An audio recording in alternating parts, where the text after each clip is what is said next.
আকাশে ছড়িয়ে আছে বিষাদের কালো ছায়া, আর দিগন্ত জুড়ে বয়ে যায় শোকের মৃদু হাওয়া। সময় যেন থমকে দাঁড়ায় যখন স্মরণ করা হয় কারবালার প্রান্তরে ঘটে যাওয়া সেই ঐতিহাসিক আত্মত্যাগ, যেখানে শুধু ইসলাম নয়, মানবতার জন্য ঝরেছিল বুক ভরা অশ্রু। কারবালার রক্তাক্ত বালুকায় রাসূলুল্লাহ সাল্লাল্লাহু আলাইহি ওয়াসাল্লামের দৌহিত্র ইমাম হোসাইন যখন অন্যায়ের বিরুদ্ধে মাথা নত না করে শাহাদাত বরণ করেছিলেন, তার সেই ডাকে সাড়া দিয়েছিল দূর ভারতের এক হিন্দু ব্রাহ্মণ পরিবার। সেই স্মৃতিতে আজও বাজে ধর্ম আর জাতির ঊর্ধ্বে উঠে মানবতার সুর, যেখানে হাজার বছরের ঐতিহ্য ধরে রেখে হুসাইনি ব্রাহ্মণরা পালন করে চলেছেন মহরম, বুক ভরা শ্রদ্ধা আর নিঃশব্দ অশ্রুতে।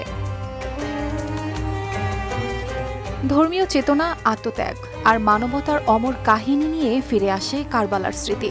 প্রায় 1400 বছর আগে 680 খ্রিস্টাব্দে কারবালার মরুর বুকে যখন হজরত ইমাম হোসাইন বলেছিলেন, হালমিন নাসিরিন ইয়ানসুরনা, অর্থাৎ আছে কি কেউ যে আমাদের সাহায্য করবে, আর ঠিক সেই ডাকে সাড়া দিয়েছিলেন দূর ভারতের এক হিন্দু ব্রাহ্মণ রিহাব সিদ্দত ও তার 7 পুত্র।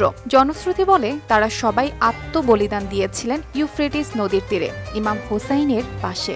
এক অনন্য আত্মত্যাগ আর মানবতার বন্ধন আজও ধরে রেখেছে হুসাইনি ব্রাহ্মণরা। ধর্মে হিন্দু, কিন্তু হৃদয়ে ইমামের প্রতি অগাধ শ্রদ্ধা। মহরম মাস এলেই ভারতের পাঞ্জাব, মহারাষ্ট্র, রাজস্থান, কাশ্মীর, দিল্লি, লখনৌ বা পাকিস্তানের সিন্ধ সব জায়গায় ছড়িয়ে থাকা হুসাইনি ব্রাহ্মণরা আশুরার তাজিয়ায় অংশ নেন, শ্রদ্ধায় ঝাঁপিয়ে পড়েন ইতিহাসের স্রোতে।